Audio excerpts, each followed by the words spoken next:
गुरवे गौरचन्द्राय राधिकाये तदालये कृष्णाय कृष्णभक्ताय तद्भक्ताय नमो नमः। आजानुलम्बितभुजौ कनकावदात सङ्कीर्तनकपितरा कमलायताक्ष विश्वम्भरा द्विजवरा युगधर्मपाला वन्दे जगत्प्रियकरौ करुणावतारो।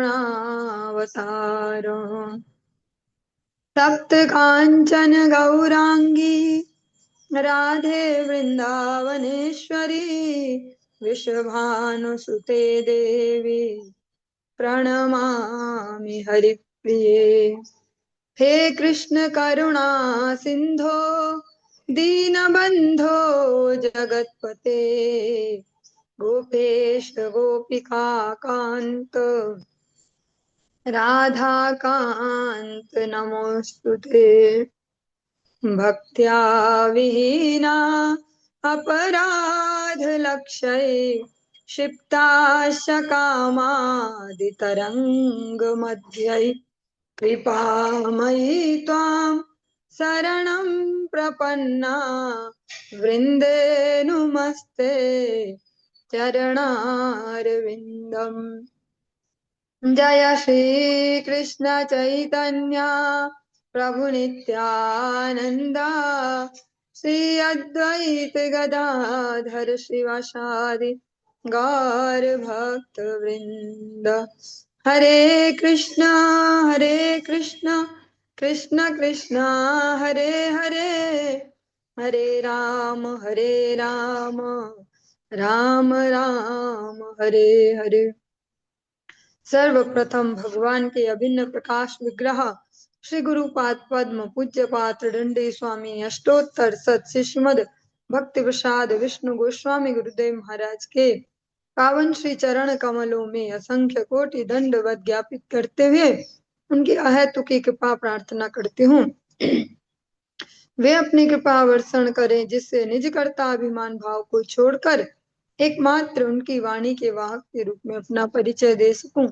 परम गुरुदेव नित्य लीला पृष्ठों विष्णुवाद श्री श्रीमद भक्ति दयित माधव गोस्वामी महाराज, परमेष्टि गुरुदेव जगत गुरु भक्त सिद्धांत सरस्वती गोस्वामी ठाकुर प्रभुपाद व समस्त गुरु परंपरा जय युक्त हूँ।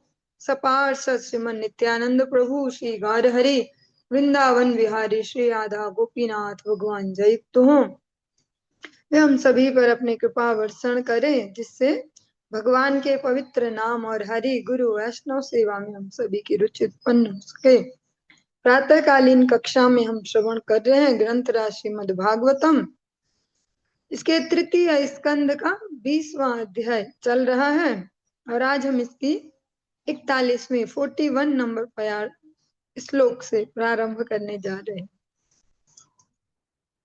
ओम नमो भगवते वासुदेवाय, ओम नमो भगवते वासुदेवाय, ओम नमो भगवते वासुदेवाय।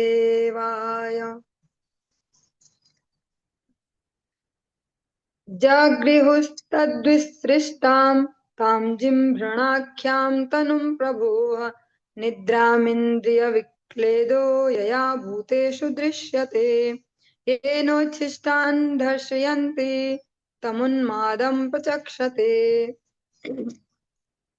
जीवों के सृष्टा ब्रह्मा द्वारा उस अंगड़ाई के रूप में फेंके जाने वाले शरीर को भूत पिशाचों ने अपना लिया।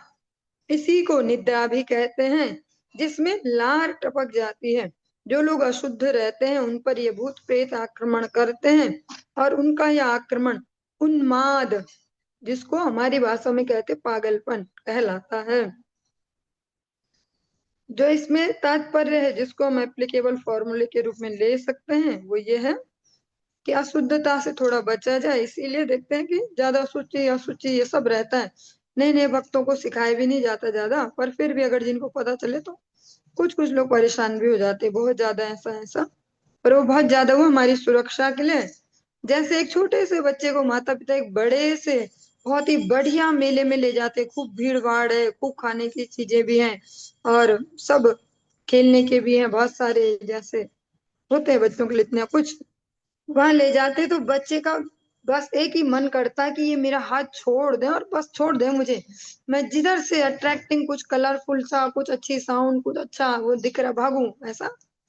लेकिन वो उसको नहीं छोड़ते, क्योंकि उन्हें पता है कि ये अनुशासन उसकी भलाई के लिए, छोड़ दिया उसको उसके हाल पे तो वो फिर मिल नहीं पाएगा, खो जाएगा, कोई ना कोई चोर उचक्का उसको उठा के ले जाएगा, या भीड़ उसको कुचल देगी, या वो परेशान होके कहीं खो जाएगा। ऐसा ऐसा ही भक्ति राज्य के अनुशासन है, जो सुचिता के जो नियम है वो इसी प्रकार से हैं। उनके अभाव में बहुत सारे नुकसान है जीवों के। इसका बहुत बढ़िया सा एग्जाम्पल हम ले पाएंगे, जो अदिति हैं, देवताओं की माता नहीं, जो दिति है, दिति, अदिति के सभी पुत्र देव हुए। तो दिति ने एक बार अपने पति देव से पूछा, क्योंकि पति तो दोनों के एक ही हैं, कि उनके सारे पुत्र देवता ही बनते हैं और मेरे असुर ही क्यों, ऐसा कुछ उपाय बताइए कि मेरे भी देवताओं जैसे बने भाई। तो जो उनको उपाय दिया गया, जो नियम संयम सिखाया गया, वे उसी प्रकार से पालन करते हैं। तो देवराज इंद्र को परेशानी हो गई कि इस बार फिर से कोई भयानक असुर जन्म लेने वाला होगा, तो मुझे इसको बाहर निकलने से पहले ही, जब ये कम पावरफुल है ही नहीं, गर्भ में इसको नष्ट कर देना चाहिए। तो मौका तलाशते रहे, पर वो पूरे सुचिता के नियमों से चल रही थी, कोई अशुद्धता नहीं रखती थी, तो इंद्र को मौका नहीं मिला। पर एक बार कहते हैं कि रात्रि में दूध दुग्ध पान किया, और आलस के कारण, क्योंकि उस समय अनेक अनेक समस्या होती गर्भ अवस्था में, तो आलस्य भी आता उसी प्रकार से, तो बिना मुख प्रक्षालन किए, बिना कुल्ला किए जिसको हम कहते हैं, ऐसे वो लेट गए, सो गई। तो देवराज इंद्र को अवसर मिला और उन्होंने इस जो ये कह सकते हैं छोटी सी जो गलती हुई है उसके थ्रू वो उनके गर्भ में पहुंच गए, और उस जो गर्भस्थ जो गर्भ है उसके 7 टुकड़े किए, फिर भी वो मरा नहीं। एक एक के भी 7 7 टुकड़े किए, फिर भी वे मरे नहीं। फिर वे सब बोल पड़े कि हम तो अच्छे ही होने वाले, हम तो आपके सपोर्ट में होने वाले हैं, हे भाई हमें मत मारिए, देवराज हमें मत मारिए। तो वो 49, 7 7 49, वो मरुदगण कहलाते हैं। और इसका एक और बहुत ही ज्यादा बढ़िया वाला एग्जाम्पल है महाभारत में राजा नल की कथा, कि वे केवल एक बार ऐसे संध्या काल में जल्दीबाजी है कि अब समय हो रहा संध्याकालीन जो भी नियम है, और लघु शंका के उपरांत वो, जैसे हम कहते हैं कि शौच तब भी करना चाहिए, कुल्ला तब भी करना चाहिए, हाथ पैर तब भी धोने चाहिए, तो ऐसे जल्दी जल्दी में केवल पैर का एक अंगूठा, ऐसा थोड़ा सा अंगूठा, थोड़ा सा वो नहीं भीग पाया, उसको ही माध्यम बना के कलयुग उनके मस्तिष्क में बैठ गया। उसके बाद जो उनकी दुर्गति करवाई वह सारा विश्व जानता है, जिन्होंने अध्ययन किया हो महाभारत का या श्रवण किया हो, किस प्रकार से वे इतने उच्चस्त बहुत बड़े राजा होते भी अधिकारियों से भी बदतर उनकी दशा हो गई, मनुष्य जैसे भी न रह पाए, ऐसा अलग अलग उनके साथ हुआ। अभी उस ज्यादा विस्तार में नहीं जाएंगे, बस ये सब इसलिए सुनाया गया ताकि ये क्लियर हो पाए कि जो हमें अनुशासन दिए गए हैं, मल मूत्र विसर्जन संबंधी, स्नान संबंधी, वस्त्र शुद्धता, खान पान संबंधी, वो हमारे मंगल के लिए है।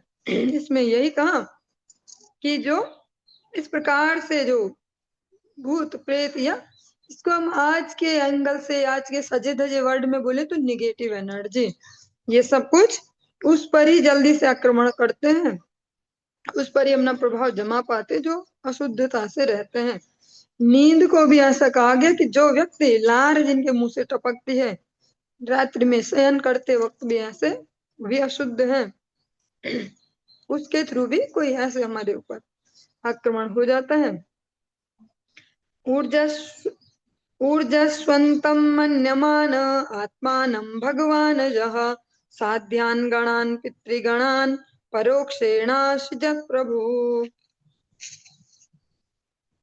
जीवात्माओं के सृष्टा पूज्य ब्रह्मा ने अपने आप को इच्छा तथा शक्ति से पूर्ण मानकर अपने अदृश्य रूप अपनी नाभि से साध्यों तथा पितरों के समूह को उत्पन्न किया। जो साध्य भी एक स्पीसीज है जीवन की, हमने कभी सुनी नहीं है। साध्य और जो पितृगण है, जो वे अदृश्य स्वरूप जो उनके हैं, वे भी ब्रह्मा जी द्वारा उत्पन्न किए गए। नॉर्मली जगत में इस प्रकार से कहा जाता है, पितृ भगवान है, पितृ पुरुष हमारे से अलग अलग प्रकार से कोई घरों के नेम प्लेट भी बनाते हैं, सब जो भी हो, पर वे भगवान नहीं है, वे भी जीवात्माएं हैं। उनको भी ब्रह्मा जी द्वारा उनको भी एक स्थान दिया गया है, स्वरूप दिया गया। आत्मसर्गम तम कायम पितरः प्रतिपेदिरे साध्येभ्यश्च पितृभ्यश्च कवयो यद्वितन्वते। पितृगण ने अपने अस्तित्व के स्रोत उस अदृश्य शरीर को स्वयं धारण कर लिया। इस अदृश्य शरीर के माध्यम से ही श्राद्ध के अवसर पर कर्म कांड में पटु लोग साध्यों तथा पितरों को पिंडदान करते हैं। जो ब्रह्मा जी के जिस अदृश्य शरीर को उन्होंने ग्रहण किया है, उसके द्वारा ही वे श्राद्ध पक्ष में जो उनको पिंडदान किया जाता है उसको ग्रहण करते हैं। मतलब वो भी भगवान की दया से ही खा पी पाते हैं उस समय भी। अगर हम वैदिक साहित्यों को ठीक से सुनेंगे समझेंगे तो सरल हो जाएगा सोचना समझना और जीवन जीना। जिस प्रकार से अलग अलग प्रकार से चलाए जाते हैं मनोधर्म के, ऐसा ऐसा, तो फाइनली सब कुछ भगवान जो श्री हरि है उनकी ही कृपा से संपूर्ण चराचर जगत चल रहा है। सिद्धान विद्याधरांश्च वा तिरोधानेन शोषयत् तेभ्यो ददात्तमात्मानम् अंतर्धानाख्यमद्भुतम्। तब दृष्टि से अदृश्य रहने की क्षमता से युक्त ब्रह्मा ने सिद्धों तथा विद्याधरों को उत्पन्न किया और उन्हें अपना अंतर्धान नामक विचित्र रूप प्रदान किया।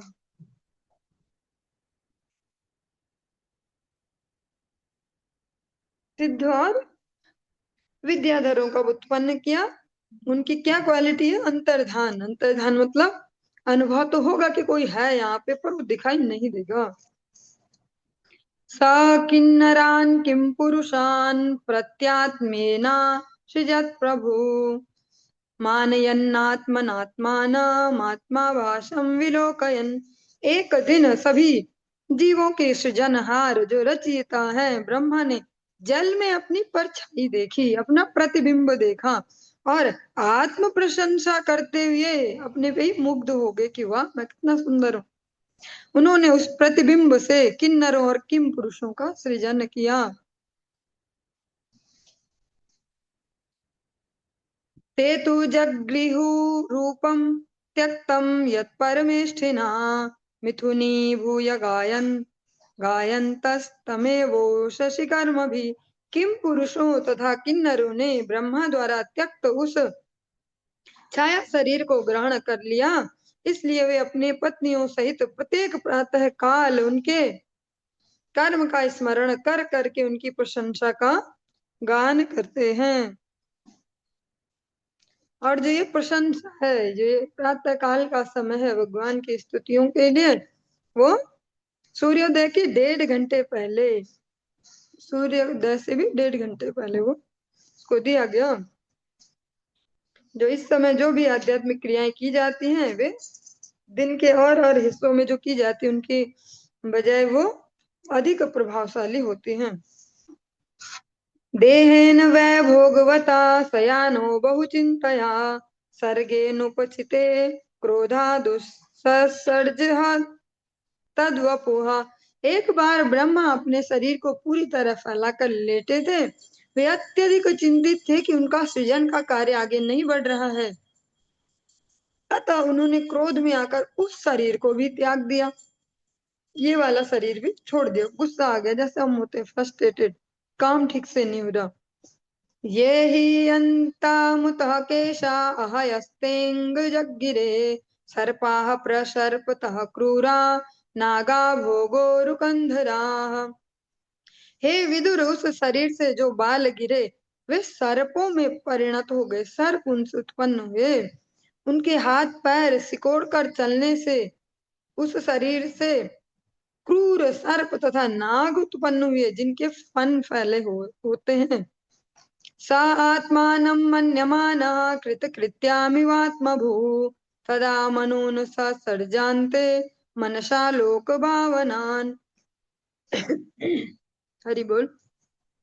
एक दिन स्वयं जन्मा प्रथम जीवात्मा ब्रह्मा ने अनुभव किया कि उन्होंने अपने जीवन का उद्देश्य प्राप्त कर लिया है। उस समय उन्होंने अपने मन से मनुओं को उत्पन्न किया, जो ब्रह्मांड के कल्याण कार्यों की वृद्धि करने वाले हैं। तेभ्यासोषिजत्स्वीयं पुरं पुरुषमात्मवान् तान् दृष्ट्वा ये पुरा सृष्टा प्रशंसुः प्रजापतिम्। आत्मवान सृष्टा ने उन्हें अपना मानवीय रूप दे दिया। मनुओं को देखकर उनसे पूर्व उत्पन्न देवता, गंधर्व इत्यादि ब्रह्मांड के स्वामी ब्रह्मा की स्तुति करने लगे। जब उन्होंने मनुओं को उत्पन्न किया तो जो इससे पहले जिनको उत्पन्न कर चुके हैं वे देवता, गंधर्व आदि ब्रह्मा जी की स्तुति करने लगे कि वाह क्या बढ़िया आपका ये जो सृष्टि का जो ये कार्य है। अहो एतज्जगत् सृष्टः सुकृतं बत ते कृतं प्रतिष्ठा क्रिया यस्मिन् साकमन्न मदामहे। उन्होंने स्तुति की, हे ब्रह्मांड के सृष्टा, हम प्रसन्न हैं। आपने जो भी सृजन किया है वह सुंदर है। क्योंकि इस मानवीय रूप में अनुष्ठान का कार्य पूर्णतया स्थापित हो चुका है, अतः हम हवि में साझा कर लेंगे।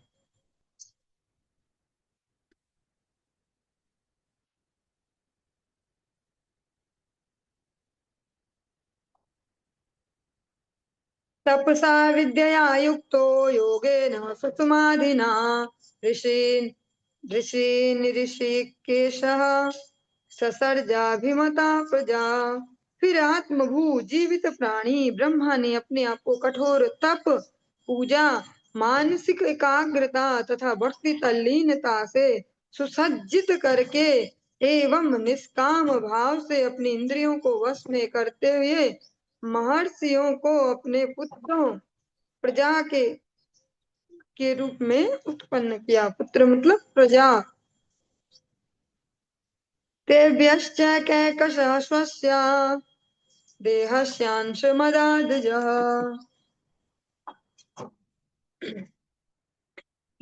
यत्तत् समाधियोगद्धितपो विद्या विरक्तिमत्। ब्रह्मांड के अजन्मा सृष्टा ब्रह्मा ने इन पुत्रों में से प्रत्येक को अपने शरीर का एक एक अंश प्रदान किया, जो गहन चिंतन, मानसिक एकाग्रता, अलौकिक शक्ति, तपस्या, पूजा और वैराग्य के लक्षणों से युक्त था।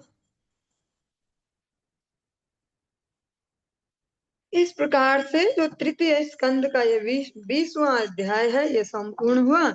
21वें अध्याय में हम प्रवेश कर रहे हैं।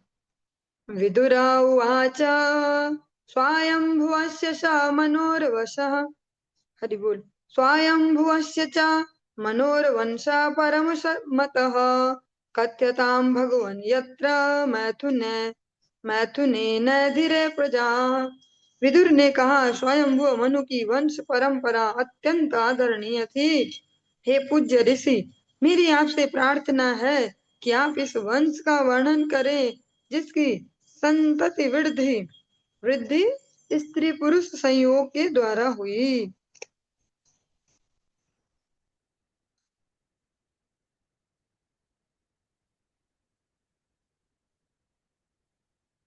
प्रियव्रतोत्तानपाद सुत स्वायंभुवस्य वै यथा धर्मं जुगुपतुः सप्तद्वीपवती महीम्। स्वयंभुव मनु के दो पुत्रों प्रियव्रत तथा उत्तानपाद ने धार्मिक नियमानुसार सप्तद्वीपों वाले इस संसार पर राज्य किया।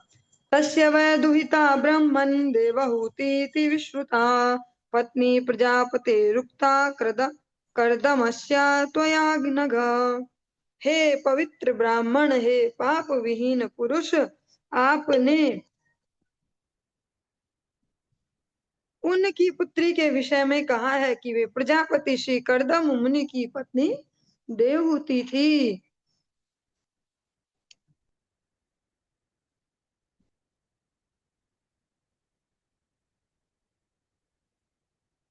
तस्यां स वै महायोगी युक्तायां योग लक्षण ससर्ज कतिधा वीर्यं तन्मे शुश्रूषवे वद। उस महायोगी ने, जिसे अष्टांग योग के सिद्धांतों में सिद्धि प्राप्त थी, उस राजकुमारी से कितनी संतानें उत्पन्न की, कृपा करके आप मुझे यह बताएं, क्योंकि मैं सुनने का उत्सुक हूँ। कर्दम मुनि और देवहूति जी के गृहस्थ के बारे में आज जिज्ञासा कर रहे हैं विदुर जी कि उनकी कितनी संतानें थी। रुचिर्यो भगवान ब्रह्मन् दक्षो वा ब्रह्मणा सुतः यथा ससर्ज भूतानि लब्ध्वा भार्यां च मानवीं। हे ऋषि, कृपा करके मुझे बतलाएं कि ब्रह्मा के पुत्र दक्ष तथा रुचि ने स्वयंभू मनु की अन्य दो कन्याओं को पत्नी रूप में प्राप्त करके किस प्रकार संतानें उत्पन्न की। मैत्रेया उवाच प्रजा सृजेति भगवान् कर्दमो ब्रह्मणोदितः सरस्वत्यां तपस्तेपे सहस्राणां समादश। महान ऋषि श्री मैत्रेय मुनि ने उत्तर दिया, ब्रह्मा से लोकों में संतान उत्पन्न करने का आदेश पाकर पूज्य श्री कर्दम मुनि ने सरस्वती नदी के तट पर 10,000 वर्षों तक तपस्या की। उनको आदेश मिला संतान जन्म देने का, तो उन्होंने जाके तुरंत विवाह नहीं किया। उन्होंने पहले श्री भगवान के नामों का उच्चारण किया, 10,000 वर्षों तक तपस्या की। भगवद गीता में भगवान अपने श्रीमुख से स्वयं अर्जुन को माध्यम बनाकर सभी जीवात्माओं से कहते हैं, तस्मात् सर्वेषु कालेषु मां मनुष्मद युध्य च मयि अर्पित मनो बुद्धिर मामे वैशस्य संशय। जो भी कार्य अपने जीवन में करने जा रहे हैं, सर्वप्रथम मां मनुष्मद। ततः समाधियुक्तेन क्रियायोगेन कर्दमः संप्रपेदे हरिं भक्त्या प्रपन्ना वरदाशुषम। तपस्या के काल में श्री कर्दम मुनि ने समाधि में भक्ति योग के माध्यम से उन परमेश्वर की आराधना की, जो सुरक्षा हेतु उनकी शरण में भाग कर आने वाले शरणागतों को शीघ्र वर देने वाले हैं। जो तपस्या की कर्दम मुनि ने, वो कोई हठ योग ऐसा कुछ उस प्रकार की तपस्या नहीं की है। भक्ति योग के माध्यम से उन्होंने भगवान की आराधना की, भगवान श्री नारायण की। क्योंकि वे श्री भगवान कैसे हैं, जो अपने भयों से भयभीत होके उनके चरणों में जाते, उनको बहुत ही जल्दी से वर देने वाले हैं। वरदाताओं में सर्वश्रेष्ठ भगवान। तावत् प्रसन्नो भगवान् पुष्कराक्षः कृते युगे दर्शयामास तं सत्तः शाब्दं ब्रह्मदद वपुः। तब सत्य युग में कमल नयन पूर्ण पुरुषोत्तम भगवान ने प्रसन्न होकर श्री कर्दम मुनि को अपने उस दिव्य रूप का दर्शन कराया, जिसे वेदों के माध्यम से ही जाना जा सकता है। तातम विरज मर्काभं सितपद्मोत्पलशजं स्निग्धनीलालकव्रातवक्त्राब्जं विरजोम्बरम।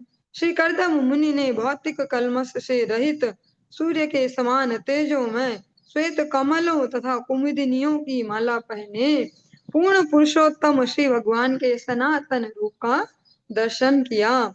श्री भगवान ने निर्मल पीला रेशमी वस्त्र धारण कर रखा था और उनका मुखारविंद घुंघराले नीले सुंदर केसों के गुच्छों से सुशोभित था। स्निग्ध थे उनके केस, ऐसे रुखे रुखे नहीं, स्निग्ध। किरीटिनम कुंडलिनम शंख चक्र गदाधरम श्वेतोत्पल क्रीडनकम मना स्पर्श स्मिते क्षणम। मुकुट तथा कुंडलों से आभूषित श्री भगवान अपने 3 हाथों में अपने विशिष्ट शंख चक्र तथा गदा और चौथे में श्वेत कुमुदनी धारण किए हुए थे। उन्होंने प्रसन्न तथा हास्य युक्त मुद्रा में समस्त भक्तों के चित्त को चुराने वाली चितवन से देखा। भगवत साक्षात्कार पहले किया जब उनको सृष्टि करने का, संतान जन्म देने का आदेश प्राप्त हुआ हमने पिताजी से। विन्यस्त चरणाम्भोज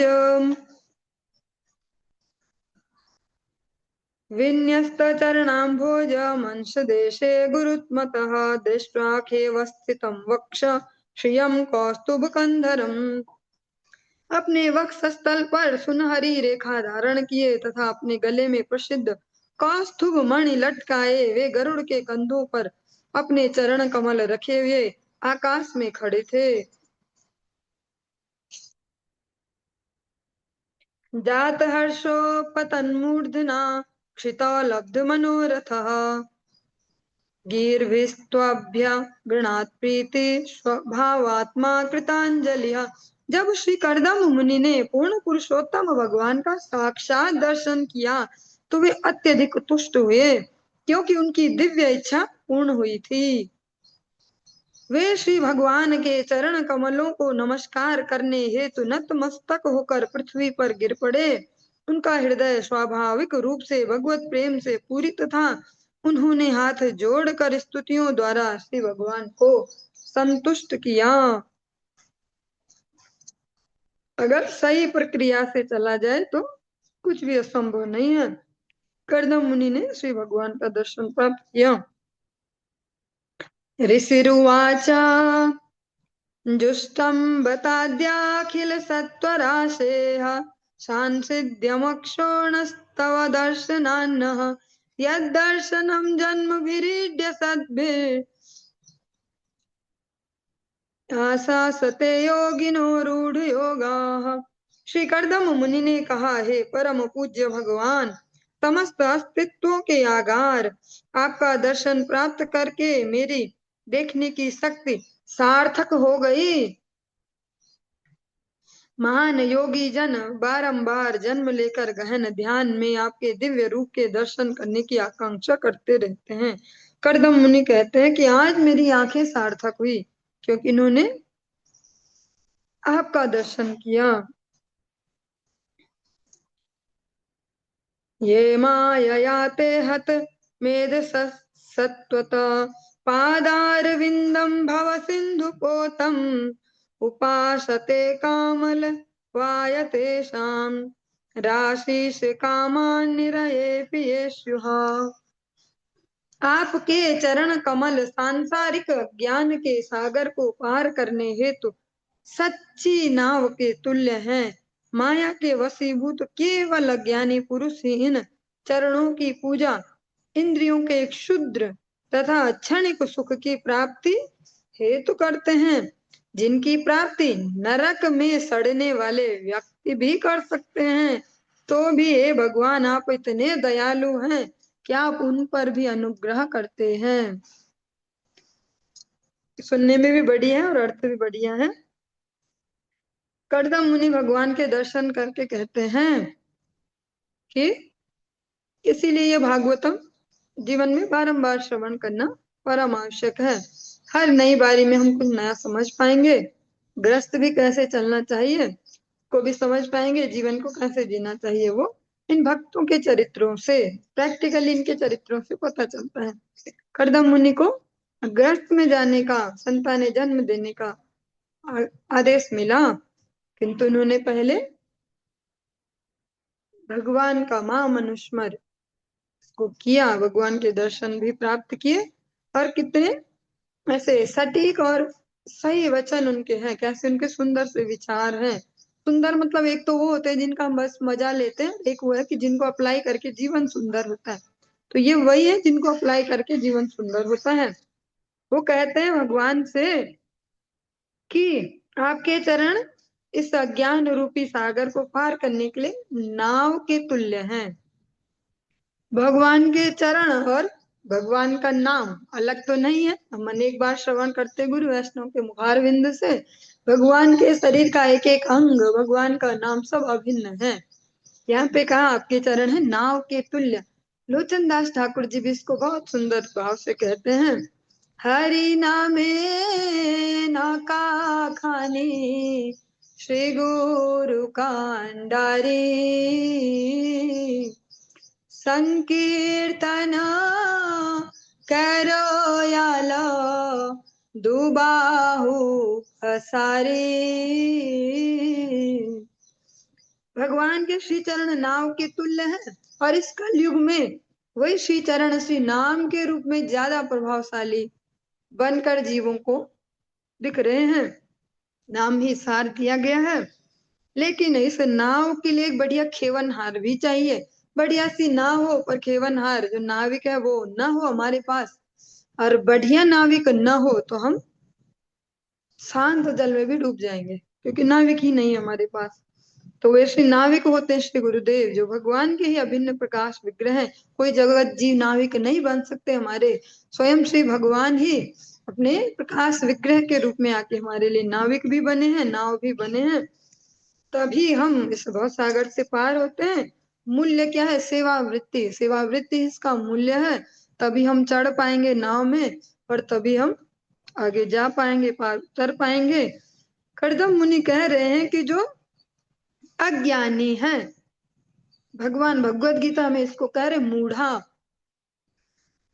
अनेक जगह कहते हैं मूढ़, मूर्ख व्यक्ति ही केवल अपनी न जड़ इंद्रियों की प्रसन्नता के लिए, जड़ इंद्रियों के तर्पण के लिए भगवान की शरण लेते हैं, सांसारिक लाभ के लिए भगवान को भजते हैं। उन विषय भोगों के लिए जो नरक में रहने वालों को भी उपलब्ध होते हैं, नरक में भी जो रह रहे हैं उनको भी सब उपलब्ध हो रहा है। तुलसीदास जी इसी को एक सुंदर तरीके से कहते हैं, संत समागम हरि कथा तुलसी दुर्लभ दो, सुत दारा और लक्ष्मी तो पापी के भी होय। इसी को ही तुलसीदास जी इतनी सरल भाषा में कह रहे हैं कि जो पापी हैं, जो नारकीय जीवन जी रहे हैं, जो क्षणिक जो सुख है, जो इंद्रियों के जो ये विषय भोग हैं, ये तो नारकीय जीवों को भी उपलब्ध है, जिनकी उपलब्धि हम इस संसार में अपने जीवन का लक्ष्य बनाते हैं। अभी जो वर्तमान परिदृश्य है, समस्त मनुष्य जाति ने अपने जीवन का मूलभूत जो उद्देश्य है वो बना दिया है सांसारिक उन्नति, विषय भोगों का एक चरम, एक एक्सट्रीम लेवल पे हो हम पे। इसीलिए उनको शांति नहीं है, इसीलिए संतुष्टि नहीं है, क्योंकि उसका तो कोई फाइनल स्टेज है नहीं। कितना चाहिए, कहाँ तक चाहिए, क्योंकि किसी न किसी पे हमसे ज्यादा रहेगा ही रहेगा। तो मतलब अभी हम गरीब हैं, फिर वहां तक पहुंचे, वहां तक दौड़े दौड़े कैसे भी करके, ऐसा वैसा जो भी तिकड़ा में भिड़ाई जान तेली पे रख के जो किया सो किया, वहां तक पहुंचे। अब उससे आगे भी कोई दिख रहा है, मतलब अभी भी हम गरीब हैं, तो हम हमेशा गरीब ही रह जाएंगे, अतृष्ण ही रह जाएंगे। लेकिन अगर कृष्ण की शरण ग्रहण करेंगे, उनके जो स्निग्ध जन है उनके अनुगत्य में, तभी संतुष्टिया ये न के नवा हो पाएगा। वरना ये जो विषय भोग है ये नारकीय जीवों को भी उपलब्ध है। इसका एक प्रैक्टिकल सा एग्जाम्पल लेते हैं। ये सुनने में तो नारकीय जीवन, नरक में, हमने तो देखा ही नहीं नरक, तो क्या पता कुछ ना मिलता हो। हमने तो यही सुना था नरक में डंडे पड़ते हैं, ऐसा सुना ही नहीं था कि बढ़िया भी मिलता है। तो आप में से किसी ने जेल देखी हो? पता नहीं, मैंने देखी है, बहुत बचपन में ही देख ली थी। ठाकुर जी ने बहुत सारे सुंदर सुंदर एक्सपीरियंस बचपन में ही करवा दिए थे। स्कूल से गए थे टूर पे, स्कूल टूर पे, तो जेल भी दिखाई गई थी हमको। और ये आज से लगभग कह सकते हैं कितने साल हो गए, अब तो साल में नहीं गिने जाएंगे, फोर्थ फिफ्थ क्लास रही होगी तब। ऐसे उस समय जो जेल की स्थिति थी उसका वर्णन कर रही हूँ। आज की डेट में तो और भी हाईटेक जेल होगी, और भी बढ़िया सुख सुविधाएं हो गई होंगी, वाईफाई भी होगा, सब होगा ऐसा। लेकिन उस समय भी उनके लिए वहाँ कलरफुल टीवी लगा था। हमारे घरों में कलरफुल टीवी नहीं था, हमारे लिए ब्लैक एंड व्हाइट था। वो भी केवल वो दूरदर्शन आता था, ज्यादा कुछ नहीं। उनके लिए वहां जेल में हमने खुद से देखा, तो आश्चर्य भी हुआ एज ए बच्चा, अरे उनके तो बहुत मजे हैं, उनके लिए तो यहाँ रंगीन टीवी लगा है, हमारे तो घर में भी नहीं है रंगीन टीवी। कैरम बोर्ड भी रखा हुआ है, उनके तो बहुत मजे हैं। ऐसे उनको भी वहाँ बहुत मजे मिलते हैं। और वो जबकि जेल में है। तो ऐसी जो ये विषय भोग है ये नरक में भी प्राप्त होते हैं। इसीलिए जो बुद्धिमान मनुष्य अपने जीवन का लक्ष्य इनको नहीं बनाते, क्योंकि इंद्रियों में सेटिस्फैक्शन वाला जो सॉफ्टवेयर है वो डाला नहीं गया है। ये इंद्रियां हमेशा आगे आगे बढ़ती रहेंगी, अलग अलग प्रकार से इसको समझ पाएंगे जिस भी एंगल से समझना चाहे। हम प्रैक्टिकली देखते हैं कि जो भी हाई फाई टाइप जिनको किया जाता है, ऐसे सेलिब्रिटी टाइप, चाहे सबसे वो धनी व्यक्तियों में आते हों, चाहे वो कोई प्लेयर्स हो, स्पोर्ट्स पर्सन हो, चाहे फिर सबसे हाईलाइटेड जो फिल्म इंडस्ट्री, सब में ही देख सकते हैं, बड़ी बड़ी एजों में भी हैं, संन्यास वाली एज से भी ऊपर हैं। शास्त्रों के अनुसार जो संन्यास के लिए 75 लास्ट लिमिट, उससे पहले भी लिया जा सकता है पर लास्ट लिमिट 75, उससे भी जो ऊपर है वो भी इस प्रकार के उनके आचरण है, स्त्री पुरुष संबंध और सब चल रहे हैं। मतलब इंद्रियां अभी भी तृप्त नहीं हुई, क्योंकि इनमें वो सॉफ्टवेयर नहीं डाला गया। ये तृप्त तब होती हैं जब ये इंद्रियों के स्वामी ऋषिकेश की सेवा में लगती हैं। भगवान का जो नाम है ऋषिकेश, इन ऋषिकेश भगवान के सन्निधि में हम यहाँ पे हैं, उनकी सेवा में जब ये इंद्रियां लगेंगी तभी ये सेटिस्फाइड होंगी। हम इस जगत में भी देख सकते हैं, कोई गेम भी हो बच्चों का, ऐसे कोई पजल हो इसमें कोई ब्लॉक्स वगैरह फिट करने, तो तब तक वो कंप्लीट नहीं होगी जब और वो ब्लॉक भी घूमता रहेगा जब तक वो अपने वाले डिब्बे में ना जाए। तो उस ब्लॉक की सार्थकता तभी है कि वो अपने स्थान पे पहुंच जाए। ऐसे ही जो इंद्रियां हैं जब वे इंद्रियों के स्वामी की सेवा में लगेंगी तभी संतुष्टि पा पाएंगे। इस जगत में कितना ही भ्रमण कर ले, कितना ही भगदड़ मचा ले, उसका घर ऐसा तो मेरा ऐसा भी हो जाना चाहिए, ऐसा तो होना ही चाहिए, उसकी एक गाड़ी इतनी उनकी 10 गाड़ियां तो हमारी एक तो हो, सेकेंड हैंड तो हो, ऐसा जो जो भी। लेकिन इंद्रियां कभी तृप्त न हुई है न होने वाली है। श्री भगवान की सेवा से वे तृप्त होती हैं, और जो श्री भगवान की सेवा में लगते हैं उनकी इंद्रियां संतुष्ट हो पाती हैं। करदम ऋषि इसी प्रकार से कह रहे हैं, जो अपना गृहस्थ अभी प्रारंभ करने जाएंगे वे इससे पहले ही भगवान से ये सब मांग रहे हैं। अभी से उनकी इतनी सूक्ष्म बुद्धि है। वैसे नहीं है कि सबने बोला बोला चलो चलो शादी करो शादी करो और शादी हो गई, और चलो चलो संतानें होनी चाहिए और संतानें हो गई। तो भी हे भगवान आप इतने दयालु हैं कि आप उन पर भी अनुग्रह करते हैं। लेकिन भगवान कैसे हैं, जैसा हम इस जगत में वो सुनते हैं ना डायलॉग, कि पुत्र कुपुत्र हो सकता है माता कुमाता नहीं हो सकती, आज की डेट में ऐसा नहीं बोला जा सकता। अब माताएं थोड़ा थोड़ा नहीं है, पूरी तरह कुमाताएं हो गई हैं। सुनने में अजीब सा लग सकता है पर अब सब अपने ही जीवन पे ध्यान देते हैं कि हमारे सब बढ़िया से रहे। बच्चों का तो थोड़ा बहुत ऐसे ही चल जाता है टेक्नोलॉजी की मदद से भी ये भी।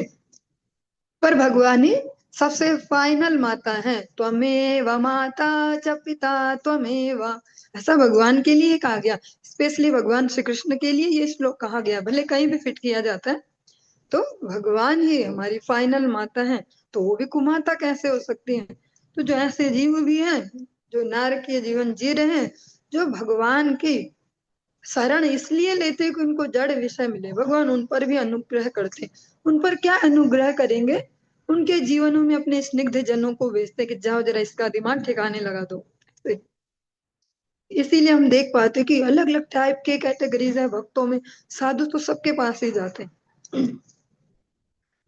तथा स चाहं परिवोढुकामः समानशीलां गृहमेधधेनुम् उपेयिवान्मूलमशेषमूलं दुराश्रयः कामदुगाङ्घ्रिपश्य।